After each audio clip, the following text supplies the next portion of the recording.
we're talking about ingredients that are spooky, let's say. Oh, smoothie, yeah. Yeah. That people, for some reason, have an association that they shouldn't be eating, or that when they read an ingredient list, it's one of the ones that sends up a red flag. Yeah. Because they go, this doesn't fall in the category of my grandmother ate this. Right. Which is a heuristic that more and more people are, I think with good reason, applying to like looking at an ingredient list, is the basic sense check of, do I recognize this? Have I ever bought this and used this in my own kitchen? And then there's this, maybe a second filter of, okay, if I haven't purchased this and cooked with this myself, then is it something that I can at least, like how spooky sounding is the name, right? It's kind of like the second filter. So if it's something that you can imagine based on the word comes from a natural food, you might, rate it more natural in your head. And if it seems more artificial sounding, you might rate it more artificial in your head. But as we'll discuss, that's actually there's not a real correlation there, right? There are things that are made in nature or that are directly derived from natural things that are spookier sounding. Yeah. And then the converse is also true, which is that things that have kind of a banal generic name, like natural flavors, that seems very normal, like, oh, natural flavors, those are two simple words that I know. That actually is a huge category and has a lot of things in it that can fall under that umbrella. Yeah. So we're going to talk about gums. Gums today. Yeah, let's do it. Cool. Where should we start? Let's do it. So I think taking a step back, as a food scientist, I think when I look at nutrition label and when I talk to people about looking at a nutrition label, I think the most important thing you can do is look at the top 3 to 5 ingredients and see what those are, right? And those are because it's listed in order of mass. Right, yes. So the first ingredient is the predominant thing in the product. The second ingredient is the next most predominant thing in the product, and so on and so on. Yes. Yeah. So it's, it's almost like an order of magnitude thing of when you get to the 5th, 6th, 7th ingredient, that is in there at maybe 2%, right? But those first 3 to 5 are in there at large quantities, and that's really what you're consuming in a packaged product. And relate to those products, right? If those products are all not ingredients you would eat on their own or that you would feel good about eating, then that might be a product you want to avoid. But you mean the first ones? The first ones, the first ones, totally. Or if you can't understand what they are, then that is something where I might have some concern. But if not, generally speaking, there's not much concern. The government does do a lot to make sure we're not bringing in harmful ingredients into the food landscape. But that being said, there are a lot of ingredients that some consumers are adverse to. Yeah. Gums being a big category of it. And I think a lot of consumers are like, well, why do we have gums? Why do we even need to use them? And they're important because we want to buy products that are sitting on a shelf for 6 months, right? Say ice cream is a big one where there's gums in ice cream all the time. There's locust bean gums and xanthan gums, guar gums, and why are they there? It's to keep that product scoopable. It's to prevent it from getting a lot of ice crystals and to make the texture really nice. So if you made ice cream fresh at home, right, in an ice cream maker, you wouldn't use a gum. Depends on how fast my family eats that. Right, exactly, yeah. So ice cream. So if you're making it at home, if you're making it in a ice cream shop fresh by the same token, how long would it retain its desired texture without the addition of something like a gum? Sure. Yeah, I would say maybe a month, I think would be where I would say that it would maintain that texture. And then what would start happening to it after that point? Yeah, you would get some, through you opening the freezer door and through the defrost cycle on your freezer, you would get what we call a freeze-thaw cycle. Right. That's where the ice cream would get above 32 degrees for a period of time. And not necessarily all of the ice cream, but... Yeah, so a little bit melts, and then a little bit refreezes into crystals, and then it melts again and refreezes into crystals. Exactly. And then you get that kind of shardy... The shardy thing on top. Yeah. Or you just get that, almost, really dense, not scoopable product anymore. Yeah. So that's one thing that would happen. And could you extend that shelf life longer by being more meticulous about the temperature that it's kept at? You could totally. Yeah.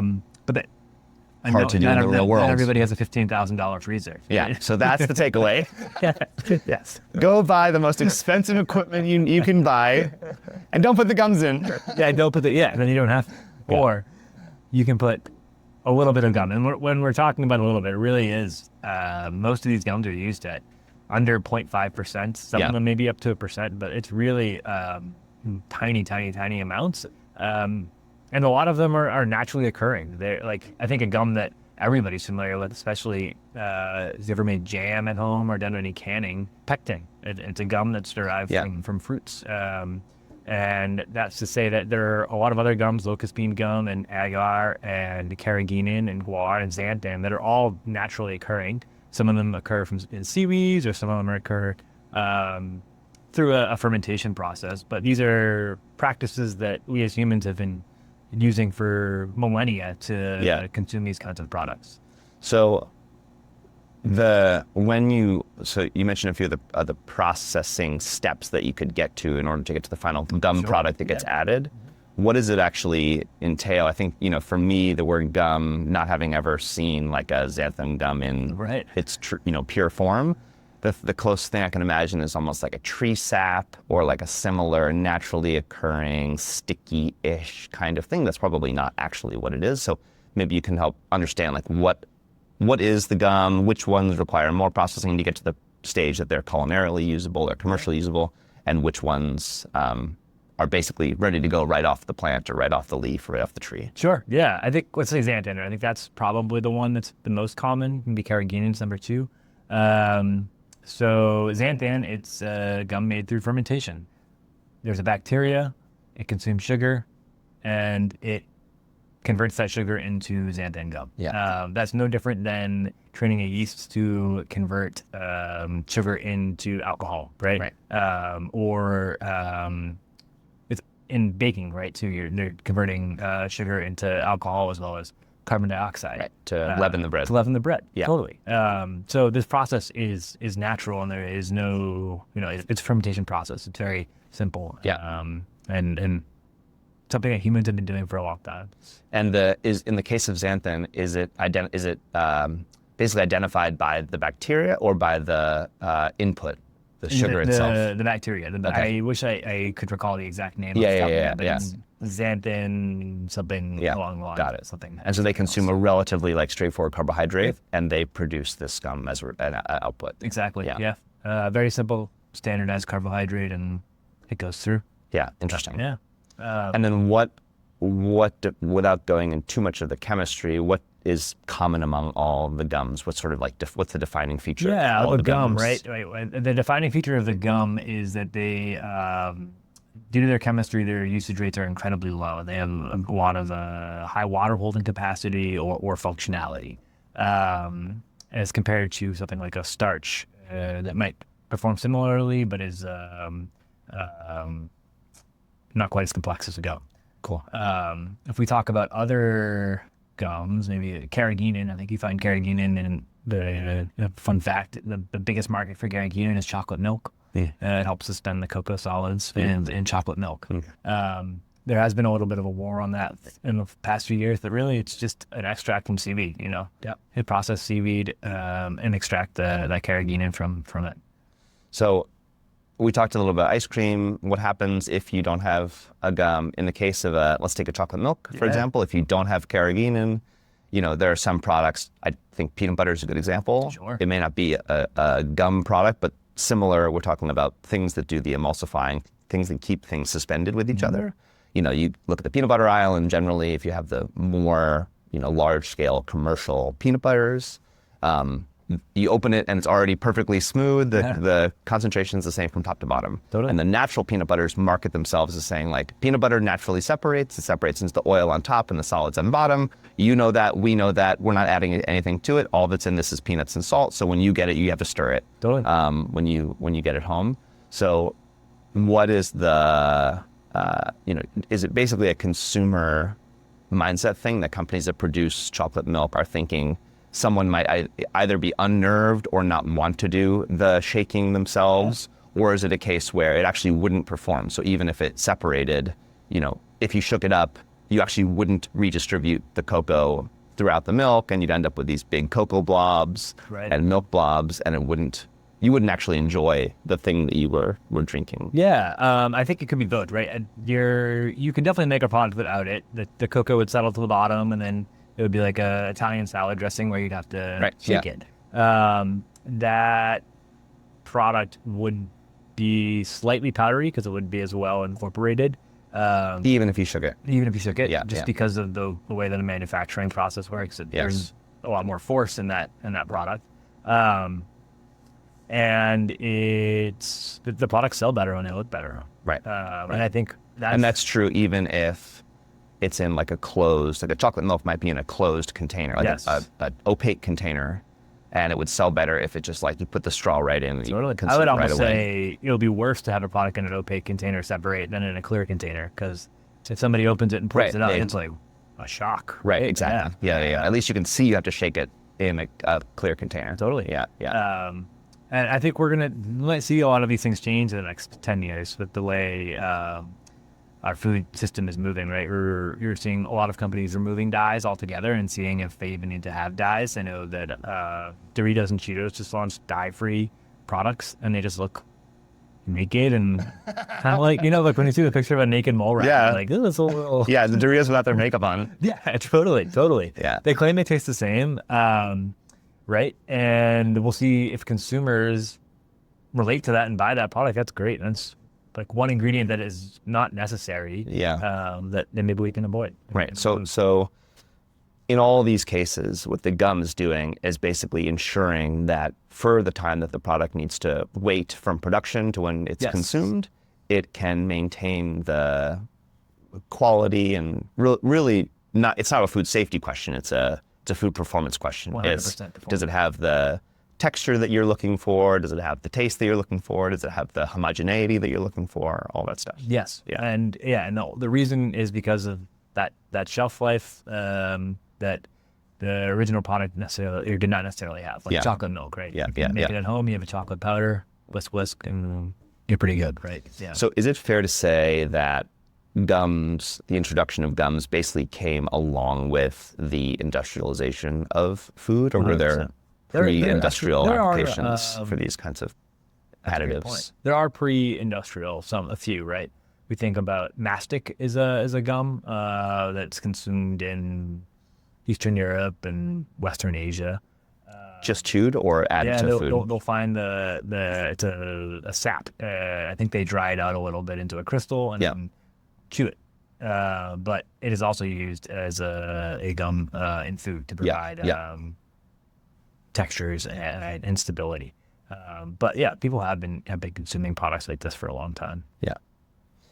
I think with a lot of these things, the concerns are either you don't know what it is, you don't know what it's doing in the product, and then the secondary concerns that maybe go along with that if you're looking at an ingredient list are, is this, dangerous for me in some amount and therefore not worth justifying adding it in any amount? Sure.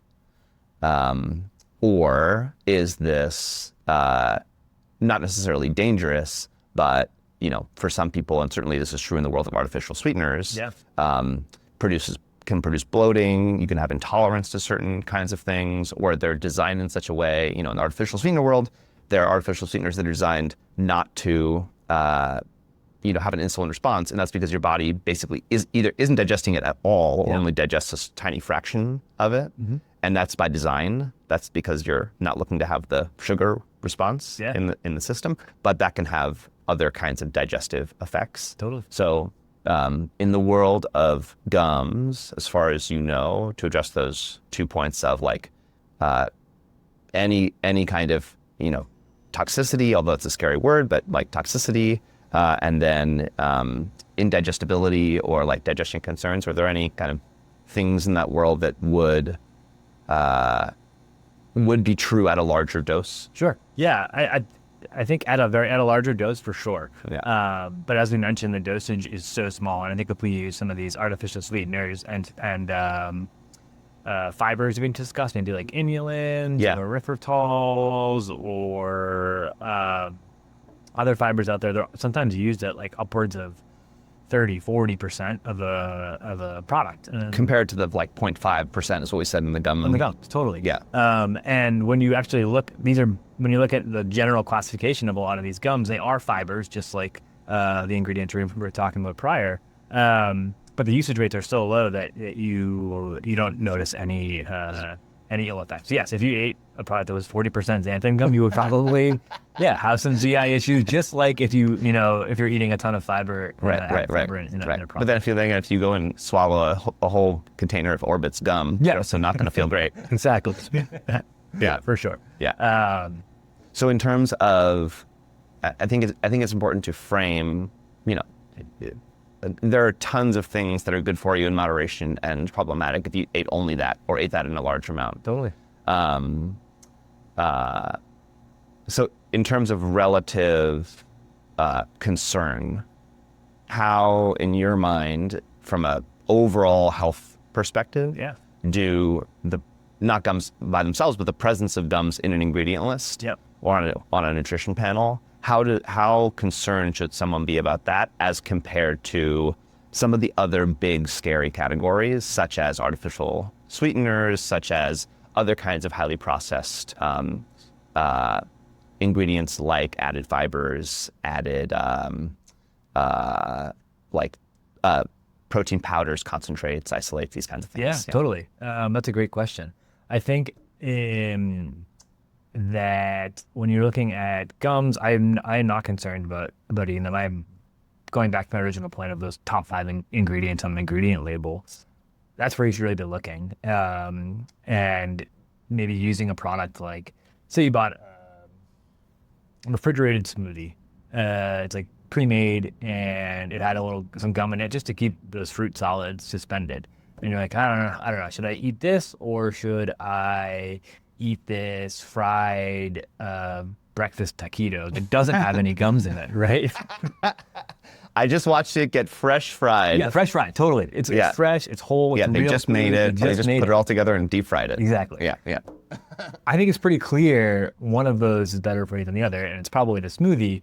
But just by nature of it being on the shelf for a week or so, it needs to have gums and stabilizers to keep it looking and tasting fresh. Yeah. And it's definitely better for you than this taquito that's made from refined flour and lard or oil of sorts. Right, exactly. Sure. Yeah.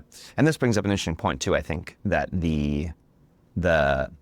it's worth keeping in mind that the fact that something is shelf stable or made, the texture is what you would sort of not expect in a sense. Like if something's been sitting on the shelf for a week, a smoothie, if you made a smoothie at home and it sat in your fridge for a week, you probably wouldn't be as enthusiastic about drinking it a week after making it. Mm-hmm.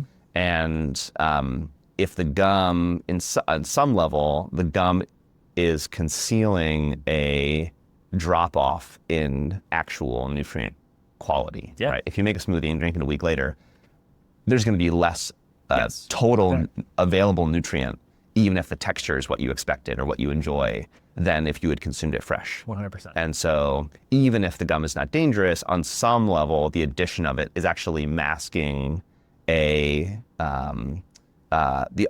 underlying truth that it's generally better to eat food that is fresher. Yes. Obviously, ingredient quality is a huge component of that. But if you're comparing smoothie A that was made fresh to smoothie B that tastes like it's made fresh, but actually has been sitting on the shelf for a week or 2 weeks or whatever, smoothie A is always going to be a healthier choice. Always better. And that's a great point. I think that some of the reason that some of these ingredients are tied up in bad PR or consumers don't feel nice about them is because inevitably these packaged foods are oftentimes not as healthy as the fresh made products. And that what is definitely true. And I think even as you get towards some of the really processed foods, I don't know, say like gas station food as in general. Right. It's at room temperature. It's been sitting there for 4 months. Yeah, exactly. Yeah.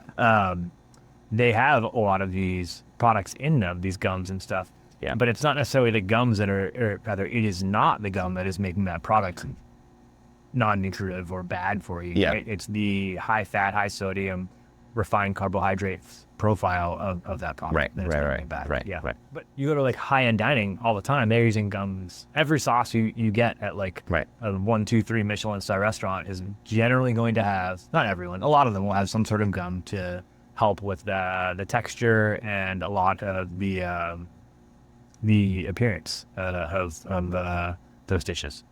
So just to take the flip side for a minute of this, are there instances where someone who is trying to level up as a home cook Sure. might want to experiment with using a gum to see how something they make at home tastes different or Yeah. has a different I texture? think that's a great idea. I think actually I would encourage everybody to make their own salad dressings. I think it's one of the Yeah, biggest level up you can get. I totally agree. But it tastes infinitely better. And it's easy. It's very easy. Yeah. They last for a relatively long time, upwards of a month, depending on what you're In the fridge. What's in the fridge. Yeah.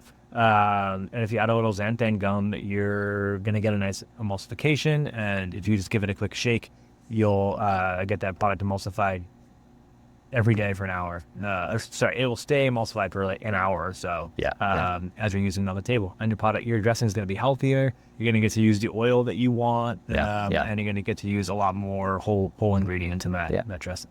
Cool. What else is there that we haven't said about gums that is useful from taking a step all the way back to the beginning perspective? Someone's looking at a product, they see a gum on there. What is, in your view, the sort of bottom line thing that they should be thinking about when they're comparing different ingredient lists or nutrition panels and they see a gum on one of those lists? Totally. Honestly, my approach, just ignore that it's there. Look at those top 5 ingredients. Look at the macro nutritional profile of this product. How much fat is in one product versus another? What's the protein content? Is this one made with the whole real ingredients? Is this one made with more refined products? And I think those are the things that I would be looking for to choose a product that is healthier. Cool. Great. Absent of that there's a gum or not. Yeah. Interesting. Cool. Great. Are there any, just one last question. Are there any products do any products stand out to you as ones where, because of the nature of the product, there tends to be a much higher proportion of gum used in order to maintain its texture? Yeah. Or is it a pretty fine band? Like they're all pretty much in the 0 to 1% of the total product range? They are pretty much all in that 0 to 1%. Maybe you get up to 1.5% in some instances, but generally it's even oftentimes most of the time below 0.5%. Got it. Yeah. Cool. Okay, great. Cool. Cool.